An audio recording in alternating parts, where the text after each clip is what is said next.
अगर कोई हिंदू यह वीडियो देख रहा है तो आप हमारी एक आखिरी उम्मीद बचे हैं। मेरा नाम आलोक कुमार है और मुझे पता है यह वीडियो बनाने के बाद हम हिंदुओं के साथ यहाँ क्या होने वाला है, फिर भी हमारे पास कोई और रास्ता नहीं बचा, क्योंकि इस देश को जितना कश्मीर अपना लगता है, अगर उसका आधा भी नॉर्थ ईस्ट मेघालय लगता तो आज हम हिंदू यहाँ नहीं रोते। कश्मीरी पंडित, कश्मीरी हिंदू इस देश को इससे आगे कभी कुछ दिखाई नहीं। मारने वाले मुसलमान थे तो लोग भी चिल्लाए, सरकारें लड़ी, पिक्चर बनी, लेकिन उस जगह का क्या जहाँ मारने वाले मुसलमान नहीं है? क्या वहाँ के हिंदू इस देश के लिए हिंदू नहीं है? क्या नॉर्थ ईस्ट हिंदुओं की जमीन नहीं है? कश्मीर में 1991 से हिंदू मारे और भगाए जा रहे हैं और हम मेघालय शिलोंग में 1980 से मारे भगाए और कन्वर्ट किए जा रहे हैं। हमारा हर एक दिन डर के साए में गुजर रहा है और किसी को हमारी जान की कोई नहीं पड़ी। मानो ऐसा कि हम जिंदे रहे या न रहे इसका कोई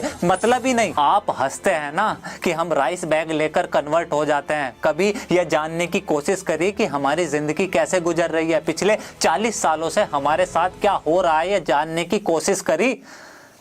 तो आज सुनो।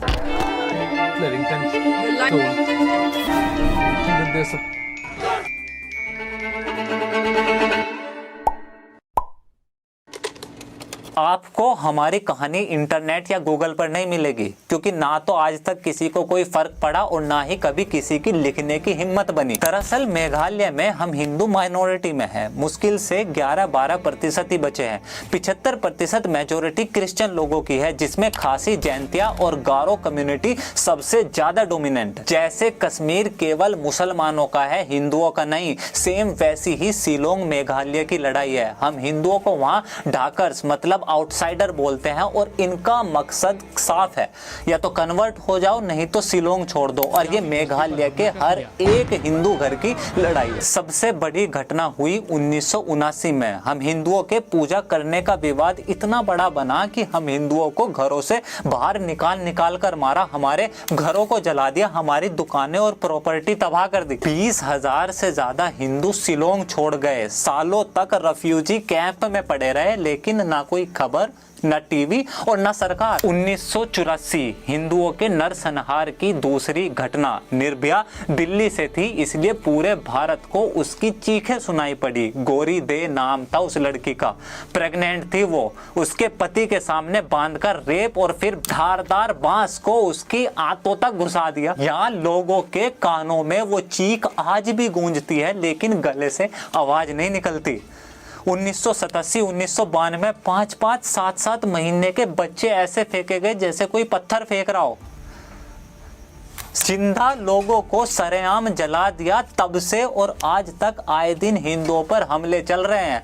यहाँ पुलिस और या लोकतंत्र काम नहीं करता। इस देश में लोकतंत्र केवल वही काम करता है जहाँ हिंदू मेजोरिटी में हो, वरना पुलिस और प्रशासन सब चुपचाप हमें मरता हुआ देखते हैं। अगर हम हिंदू शिलोंग में जिंदा है या लड़ पा रहे हैं तो वो केवल हरिजन सिख बस्ती या वहाँ बने गुरुद्वारे की वजह से है। जब भी शिलोंग में कोई दंगा होता है तो सारे हिंदू हरिजन बस्ती या गुरुद्वारे में चले जाते हैं। शिलोंग में केवल एक वो ऐसी जगह है जहां किसी की हिम्मत नहीं कि हमला कर दे। और इसी वजह से यहाँ के क्रिश्चियन लोगों की दो मांगे चल रही है। एक कि हरिजन बस्ती को रिलोकेट कर कहीं और बसाया जाए, दूसरा इनर लैंड परमिट कि अगर किसी को मेघालय या शिलोंग में आना होगा तो वो केवल परमिट लेकर ही आ सकता है। अगर ये दो चीजें हुई, यकीन करें कि अगले कुछ सालों के अंदर मेघालय शिलोंग में ना के बराबर हिंदू होंगे। कभी सोचा है यहाँ मेघालय शिलोंग में कभी कोई रेलवे क्यों नहीं आने दी? ये लोग नहीं चाहते कि यहाँ देश भर से ज्यादा संख्या में हिंदू आए या यहाँ आके नौकरी या बिजनेस करें। आज आप कश्मीर में जमीन खरीद सकते हैं, लेकिन मेघालय में कोई हिंदू जमीन नहीं खरीद सकता।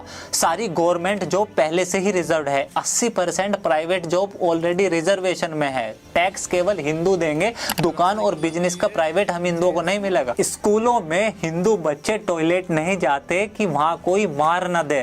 शाम को 5 बजे के बाद लोग घर से बाहर नहीं निकलते, पता नहीं वापस आए या ना आए। ये जो पूरा देश सीए चिल्ला रहा था ना, यहाँ ये मेघालय को सीए से बाहर रखा गया था। जब पूरा देश 15 अगस्त को आज़ादी का अमृत महोत्सव मना रहा था, यहाँ मेघालय में ब्लैक डे मनाया जा रहा था। कर्फ्यू लगा हुआ था 15 अगस्त के दिन। समय खत्म हो सकता है, लेकिन यहाँ हर घर वो अनकही अनसुनी कहानियां हैं जो कभी खत्म नहीं हो सकती। शिलोंग में माँ बाप अपने बच्चे को बोलते हैं कि अगर अकेले में कोई कुछ पूछे तो बोलना हम हिंदू नहीं खासी है।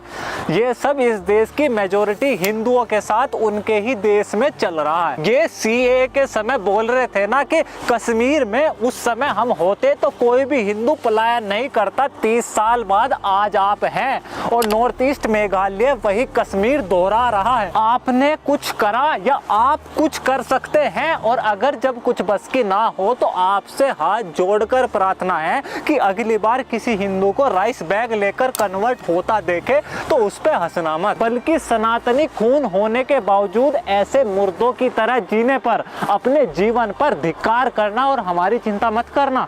हमारी आखिरी सांस भी प्रभु श्री राम का नाम लेगी। बस एक आखिरी विनती है आपसे, मात्र खून से नहीं, कभी तो व्यवहार से सनातनी बनो। इस बार ज़्यादा कुछ कहने का मन नहीं है। मेरा ये काम जरा भी पसंद आए तो प्लीज़ द टॉक शो को फाइनेंशियल सपोर्ट करें, और अगर आप चैनल को सब्सक्राइब करोगे तो मुझे और ज़्यादा ताकत मिलेगी अपनों के लिए लड़ने में। This is Alok Kumar from talk. See you next video. जय